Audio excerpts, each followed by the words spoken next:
Hi there, Gemini, and welcome back to Star Lotus Tarot. This is your tarot forecast for the month of March 2021. Can you believe it? We're already in March, but as usual, I laid out your cards here. We've got the central energy for the month, and then we're going to break it down week by week. So Gemini, for your overall energy, you have the Two of Pentacles in the upright position. This is beautiful. It's typical of Gemini. You guys love to, I think you invented the Two of Pentacles, personally. Actually, I just got off the phone with a Gemini friend of mine. I said, you know, you guys are always juggling so many things. I think it's because of the dual nature of the Gemini. You usually have, you know, several things going on at the same time. So you're really good jugglers, and this could be a very, very good month for you in that respect. It could come up for some of you, perhaps you're juggling two different people. Maybe you're single and dating a couple different people, and that's okay. It's fine as long as, you know, nobody's getting hurt and nobody's getting deceived. It's all good. There's nothing wrong with it. Others of you, because this is the Two of Pentacles, is harmony in the midst of change and being able to juggle things. So this is really good. Remember, 2 is a very balanced number, so it's excellent for balancing things out. It could be for some of you, maybe you're balancing out your checkbook, your finances, and that's, you know, everything is balancing out in that respect. For some of you, perhaps you're juggling two jobs. Maybe you've got a full-time job and another part-time job, or 2 part-time jobs, or even 2 full-time. You never know in Geminis. I swear you people never sleep. So it's really good. It's harmony in the midst of change. Whatever is going on, even say, for example, if some of you have been working at a certain job for a long time and you're transitioning to a new job, sometimes there's that, you know, transition period. Again, that Two of Pentacles can be reflective of that. So whatever is happening here, you could be juggling a lot of balls in the air. Maybe there's, you know, several things happening here. So let's break it down in week by week. For the very first week here, Gemini, we have the Wheel of Fortune rooted down with the 5 of Swords reversed. So this is really good. Wheel of Fortune is always a welcomed energy in any reading, because this represents, I call it the Jupiter energy. It's when our luck is working with us instead of against it. Sometimes we can be moving against the grain. That's when the Wheel of Fortune will come up in reverse. But when it comes up in the upright position, this is where we sort of get out of our own way and we just allow things to unfold naturally. So this could be a situation like that, where you're just moving with the energies of the universe. You're not putting up any resistance whatsoever. You're not overthinking a situation. You're not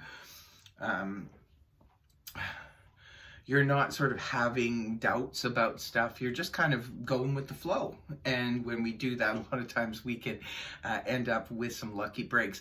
And speaking of lucky breaks, it could be in week 1, maybe you buy a lottery ticket, win a few dollars. You could be turning the corner and meet the love of your life. You could go on the internet and find your dream job as posting.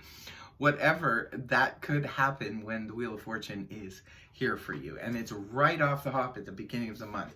Rooted down here with the 5 of Swords in reverse. This is really good as well, because the 5 of Swords in the upright can point to conflict. When we're having conflict with others, could be even conflict with self. Sometimes we're in our own battle within, you know, head versus heart kind of thing, or of two minds of something. When the card is inverted, this is where it stops. It's for some of you, perhaps if you have been having an inner conflict or battling something within you, it could be that it comes to an end this week. And perhaps for some of you, maybe this is what it is. You kind of get out of your own way because you stop the battle, the inner battle, and brings about, you know, a more fortunate experience for you. For others of you, if this battle was external, because sometimes the 5 of Swords can be when we're battling other people, where we're just not on the same page. Other people are bucking up us every step of the way, and we're having a hard time, you know, getting people to see our side of things, or, you know, jump on board and so forth. And they could be really, really, you know, causing a problem. But when it's reversed, this is where the battle is over. So whether it's an internal battle or an external battle that's been going on in week 1, Gemini, I think it comes to an end, or at least it comes to some kind of a of a retreat. Now, in week 2, we have the Queen of Swords here in the upright position, rooted down with the Page of Wands upright. Well, the Queen of Swords, this is a court card, so it could be representing a person. If it's representing a person, this is air energy. That of Gemini, like yourself. Libra or Aquarius, sun, moon, or rising, male or female. Now, it could be... this is a person, this is you coming up in your own reading, first of all, because it's your energy and you're in the upright position. So whatever it is, you could be just wanting to stand your ground, speak your truth, and just sort of, you know, the thing about the Queen of Swords is she comes from a place of logic, mental, cerebral, you know, it's just all about the truth and nothing but the truth. A lot of times she can be read as just a clarifying conversation that needs to happen. This could be you initiating it, or it could be someone else, especially if you're dealing with another air energy, you know, sun, moon, or rising. It could be that this person is initiating a clarifying conversation. But it's interesting because it comes right after the Five of Swords in reverse. If you were in conflict, say, with others, this could be, sometimes the Queen of Swords, like the King of Swords, can be an arbitrator, somebody who speaks up on your behalf. This could be someone, say, for example, a family member or a friend or a partner even, who steps up and sort of clears the air about everything. So like I said, this could be you, Gemini, or it could be someone else exterior to you. And then the Page of Wands here is rooting it down, which is beautiful. It's good news. Whatever is happening in week 2, Gemini, it's good news. Whether this is someone who's coming to speak to you or you're having a clarifying conversation with someone, I think it's going to result in good news, because the Page of Wands is all about that. Page of Wands, again, is a court card, could be representing a person. If it's representing a person, it's fire energy, that of Aries, Leo, Sag, sun, moon, or rising, male or female. It could be that you are dealing with a fire sign in this situation, or it could be a fire sign's bringing some great news to you. Pages usually represent some kind of message or messenger. So it could be that there is a message that is very much to your liking. It could come as a result of a clarifying conversation for some of you. Somebody could be stepping up and clearing the air on something, and now somebody steps forward and sends you the message. For some of you, this could be someone who is romantically interested in you, because sometimes the Page of Wands can be someone who's really passionate, could be very youthful, or, you know, either younger than you or someone with a youthful attitude, could be coming and messaging you. Maybe they want to, sometimes the wands can govern travel, so some of them could be sending you messages, maybe from a distance. Maybe they want to travel to see you, or they want you to come see them.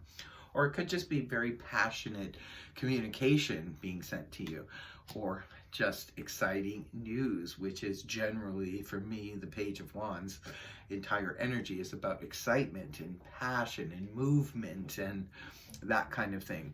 All the stuff that Gemini absolutely loves. And now in week 3, we have the Page of Swords this time, rooted down with the Ace of Swords. You've got a lot of sword energy, air energy for you, which is very compatible to you because you are air energy. But in week 3, the Page of Swords at the top of the week for you, again, Gemini, Libra, Aquarius energy. So it could be you, but it could be somebody else. Sometimes the Page of Swords can represent a gossip. It can represent a stalker. Somebody who's sort of looking into the affairs of others. It can also be somebody who's spreading information. That's why it's associated with gossip, because it could be somebody who's spreading information. I always see the Page of Swords as sort of like, you know, if you work in an office and you're gathered by the water cooler and people are talking, and then somebody comes up and says, listen, I heard this and this and this is going on, and so-and-so is going to be promoted, or, you know, they're going to be letting go some jobs. That's what the Page of Swords represents for me when it comes to that. This is someone who could be spreading some kind of, you know, office gossip, or some kind of information in the family, or, you know, friendship circle or something. But this person doesn't, you know, could be blowing a lot of smoke, basically. Like in this deck, he's blowing smoke. So the Page of Swords, although maybe there's some basis for his information, you really need to dig a little bit deeper with the Page of Swords, because sometimes he doesn't have all the information. So if you are dealing with a situation like this, Gemini, in week 3, where you're getting some information, you need to probably get some verification. And verification is coming because here we have the Ace of Swords connected to it.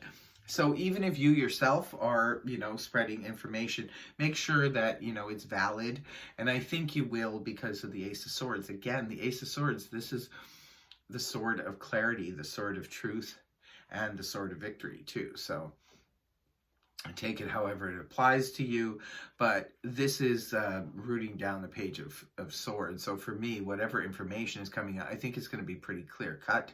But again, always double check your information, especially if it's something concerning something really important. If you're going to make a decision based on it. And that's the thing about the Ace of Swords. We can make a decision when the Ace of Swords is here because we have the clarity and the information that we need in order to make an informed decision. For others of you, this is just about maybe needing to step up your communication skills, because sometimes aces are about new beginnings. It could be a new beginning in the way that you communicate, maybe with somebody in particular, or it could just be the way you communicate in general. Maybe that's changing, or you have a new opportunity to, communicate differently now. And the last week that closes out the month for you, Gemini, we have the 10 of Wands rooted down with the 3 of Pentacles in the upright position. Well, the 10 of Wands, this is in the upright position. I always suggest if you've got too much on your plate, it's time to learn to either say no to people who are, asking a lot of extra favors from you, or if it's a work situation or something, maybe you need to delegate, because this is about having too many pressures, too many things on the plate. Now, remember, we started off with the overall energy of the 2 of Pentacles, being able to juggle everything. So in week 4, you don't want it all falling apart, because you're doing such a good job at keeping everything together here. So now in the 10 of Wands, it could be that this month, all through the month, you're taking on more and more and more and more. And then at the end of the month, you could be overloaded with too many things to do, Gemini. Maybe there's so much on your plate now. It could be that there's a lot happening this month for you. There's a ton of stuff on your plate. This card will often come up when we have a lot of physical duties to do, like, say, for example, if we're moving or renovating or something like that. It could be that the job itself is becoming really tedious and really like overloading us. And it's has something to do with work, with the 3 of Pentacles here rooting it down, because this is a card that represents working. This is a lot of times where we're working in harmony and all on the same page with other people. This is where we could be, say, renovating a property. Everybody's doing their part. Everyone's satisfied with it. So that's good. That's definitely good to root down the 10 of Wands, because it seems like there is a lot of work to be done. But it seems the good news is that you're all on the same page. So you do have assistance. You do have help here. But again, the 10 of Wands here, even being here, makes me a little bit nervous because of the fact that I don't want to see you get yourself in over your head like this person is. So just make sure that it's whatever is going on. Definitely, it looks like you have help, but even with the help, it could still prove to be very daunting, very physically demanding and difficult. So just watch that. But overall, it looks like a really good month for you, Gemini. Interesting. I can't wait to hear from you, the comment section. But in closing, I will be pulling a Zodiac card for you, one for love and romance and the other for business, enterprise, and finance. So the first card, to see what astrological sign could be involved in your love life, we have Scorpio, passion. Scorpio could be involved in your love life somehow. That could be the love interest, or it could be someone who's introducing you perhaps to a love interest, or playing a prominent role. So the second card will be an astrology sign that could indicate someone for you in business, commerce, and finance. And we have Sun in Taurus. So it could be a Taurus that's involved in terms of your business, finance, and so forth. So that is your reading, Gemini. I really hope it helped you. If it did, please feel free to like, share, and subscribe, and I will see you next time. Bye-bye for now.